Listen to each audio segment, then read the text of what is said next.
What's up, everyone? Tyler here with No Cap Space, and we have officially begun our countdown to the 2025 WNBA season. If you're tapped in with us on socials, you've seen the history. We're going year by year, letting you know something, educating you. Whether you're an old fan, a new fan, everyone's welcome here with No Cap Space. So our countdown's beginning, but it's time to talk about this season as well, and that is where these 2025 team previews come in, where I'm diving in to the ceiling, to the floor, and the factors that I'm interested in for every single WNBA team. 13 teams now. Feels weird to say, but obviously Golden State, welcome to the W. But today we're going to start off with the team that had the number one pick. They go first, the Dallas Wings. Last year was not where they wanted to be. Look, injuries stacked up in a very odd way. Satu Sabali, obviously kind of being the main name with that. And she's now no longer a part of the Dallas Wings. I kind of felt long time coming, right? And ultimately, the Wings decided that they were going to make a full shift in philosophy, in leadership across the board. Kurt Miller coming in as a GM. Chris Koklanis coming in, a longtime assistant in the WNBA, first-time head coach. Look, Dallas did not have the season they wanted last year after 2 years ago making it to the playoffs and being what honestly seemed like a team that was going to be building and being very good. And that build just kind of came to a halt last season for, I think there was a lot of various factors. Again, I mentioned the injuries. I think there was more than just that as well, just whether it be off the court or things of that nature. Like, it just, things did not seem great last year in various ways. But here comes 2025, and there is a very easy argument to make that the Dallas Wings have won the WNBA offseason. Kurt Miller has come in and completely revamped this roster, has completely changed what is going to be the main motives for this roster. And, oh yeah, added Paige Bueckers. Your franchise player has arrived. And with that, the standards raise, the eyes raise.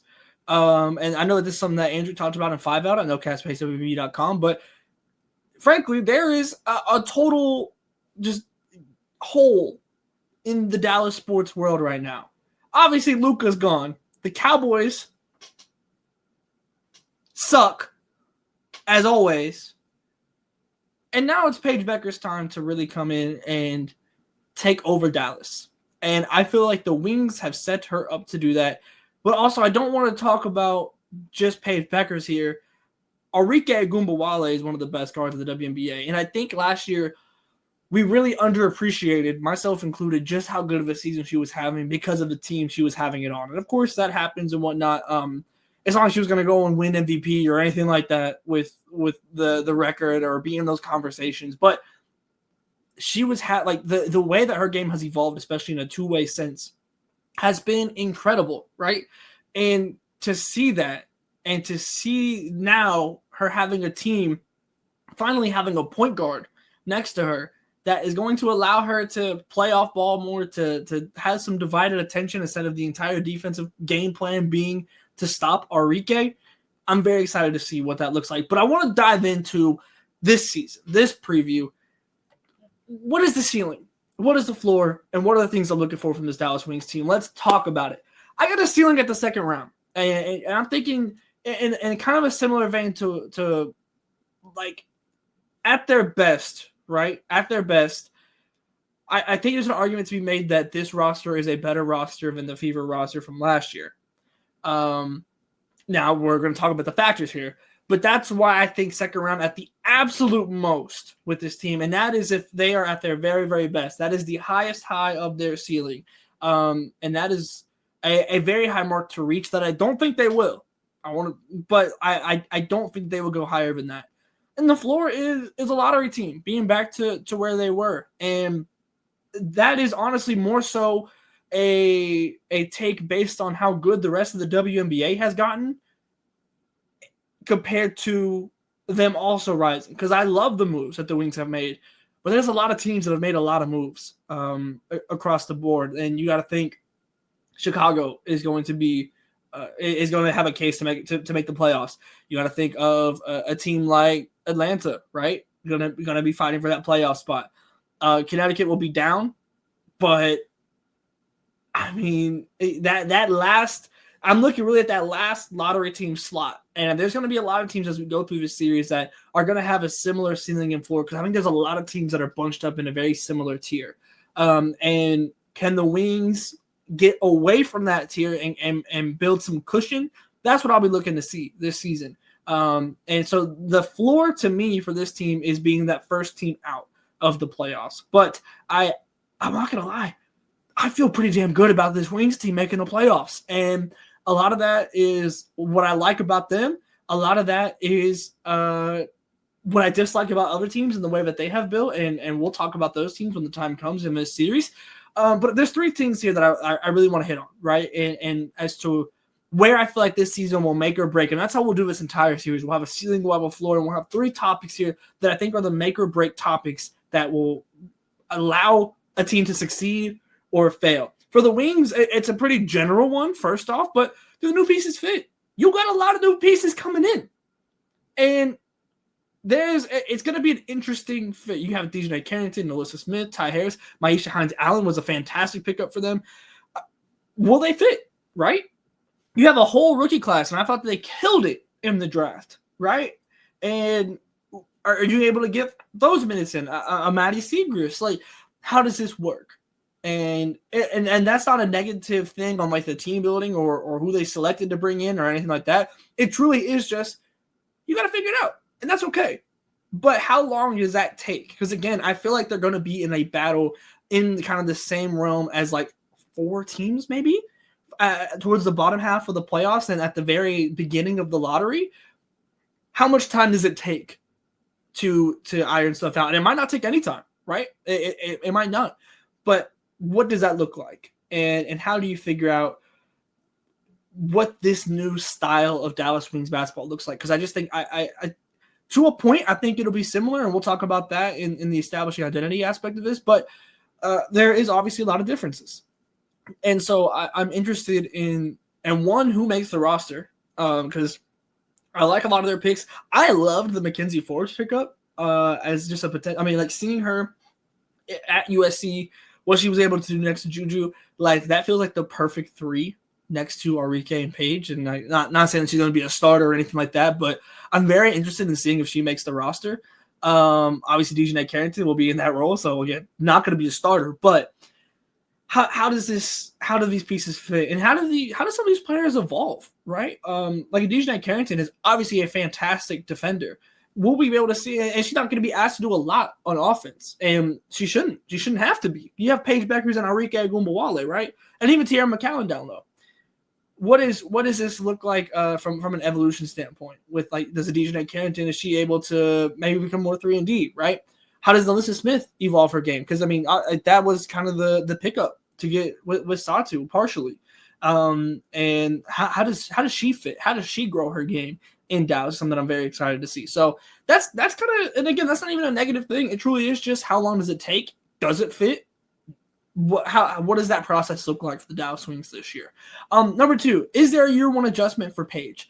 I mean, look, I don't even want to like dive too far deep into this, because we know how it happened last year with the year 1 adjustment conversations. And I mean, let's just talk about it. It took Caitlin Clark a month max to like really just start absolutely hooping in the WNBA. And again, she wasn't bad before that, but like, I mean, we saw that first game where she had all the turnovers and whatnot. It happens, and that's okay. And there is grace to be given for that, and that's okay. What does that look like for Paige Bueckers? Is it quicker? Is it slower? And I'm really interested in seeing in year 1 what parts of Paige's game stand out. And what I mean by that is she's so incredibly well-rounded in with her playmaking on the ball, with her scoring on the ball. I think when she is moving off the ball, she is very good at that. I mean, there's a couple times where she got a little stagnant, and that might have been a UConn thing as opposed to a Paige thing. We'll kind of have to evaluate that as we see. And her defense is super underrated as well, I feel like. I don't feel like she gets nearly enough love for her defense, especially with her time guarding bigger players in college just throughout her time with injuries and things of that nature. So I'm just generally intrigued. What does that look like? Is it a quick? Is it quick? Does it take around the same time as kind of Caitlin did, just as a reference point. Does it take longer? Again, there's no like really right or wrong answer because I'm confident that Paige is going to figure it out in year one in whatever kind of form that looks like. But again, that also kind of comes back to what role is she going to be playing. I mean, we just saw in March Madness how she was able to dominate in those first couple rounds, but then also being able to see her kind of play facilitator a little bit more in the Final Four, right, in Tampa, where we saw Sarah Strong and AZ Flood popping off. And she is very, very good at both.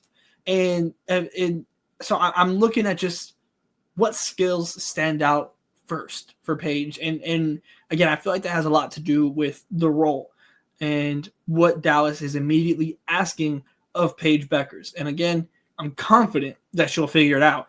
I'm just intrigued in how long that takes. Similar to the first one to do the new pieces fit. I feel pretty good that they're going to. How long does it take to fit is really my question again, where there really might not be much room for error with how close some of these standings might end up being by the time we get to the playoffs. So just again, what does it look like for Paige in year one? What is the role? What is the adjustment period? So on and so forth. And then this last point, establishing identity. First year head coach Chris Koklanis is known as a defensive coach, did a lot of the defensive assignments at USC. I've heard great things about him, and Kurt Miller has had so much just positive things to say about Chris Koklanis. And I think it's interesting because I feel like the players they brought in, from what we know, fits the identity, which is a good thing, right? Great for a first-year head coach. And also, I feel like where the Wings were, and I know I had kind of made these comments when this hire was initially announced, was like, I mean, look, I'm a massive Latricia Trammell fan. I think she'll be back on the WNBA sideline. I would love for one of these expansion rosters to pick her up. But that was a defensive identity. These past 2 years that we saw, like we've seen how Arike has completely changed her game, and that started when LT came in. And I understand, kind of want to get fresh voices, new leadership. It's a new era with Dallas. I completely understand that. But I think the groundwork that has been laid by LT should hopefully, if you're a Dallas Wings fan, make this easier for your first-year head coach, who, again, has had tons and tons of experience on the sideline. So he's not new to the WNBA or anything like that. I think it was like he was if you're kind of like all-time on the sideline, he's like the fourth most experienced head coach or something like that is what Kurt Miller said. It was like third or fourth, something in that range. But ultimately, nothing is a substitute for being a head coach. So we'll ultimately see how it goes. But again, I'm feeling confident in establishing that identity. And again, it kind of just comes down to what do the new pieces do? Because and really, how do they make Arike's life easier is kind of what I'm thinking. Because as much as this was about building and being prepared for Paige Bueckers to come in, I think if you look at this roster from the Arike point of view, you now have a point guard. You now have players that can be on the perimeter playing against their best offensive player in Arike, not nearly having to be tasked with anywhere near as much, frankly, just on either side of the ball. And what does that look like for Arike, who has taken a lot of shots, who has, again, leveled up on the defensive end? What does that look like? And that is what I'm very interested in seeing from this Wings team. As much as I am very excited to see the new pieces, especially Paige Bueckers, what does it look like for Arike Ogunbowale, who might be entering into like the easiest period of her career when it comes to just like teammates around her from a WNBA perspective? This might be, depending on how fast everything gels, this has a chance to be the best roster that Dallas has been able to field around Arike since she entered the WNBA, even if they might not rank as high on the standings, which again, I feel like is much more testament to how good the rest of the WNBA is right now than it has anything to do negative with the Dallas Wings. But that is where I think the Dallas Wings are going to be ending up. I can't wait to get down to Dallas. It's not a long drive by any means for me. So I will be boots on the ground for No Cap Space at tons of Wings games. I'll certainly be there opening night. Very excited to see what this Wings team looks like and what this completely new era of Dallas basketball looks like with Paige Bueckers, with Chris Koklanis, with Kurt Miller, and, of course, Arike Ogunbowale holding it down like she has been for the Wings over how many years now? Like 7, maybe? Something like that? Give or take? Maybe not that many? Regardless, holding it down for him. So I'm very excited. This is just team one in this preview series. Go check out our socials as well. We have our whole WNBA countdown going on with pieces of history from every single season of the WNBA's history. So make sure you're tapped in here on YouTube. Subscribe, hit the bell, comment, like. It all helps in supporting us and going to these places, going to be able to cover games, boots on the ground. Go follow on socials, and of course, NoCastBaseWBB.com, where all of our content can be found. So until next time, I'll see you then.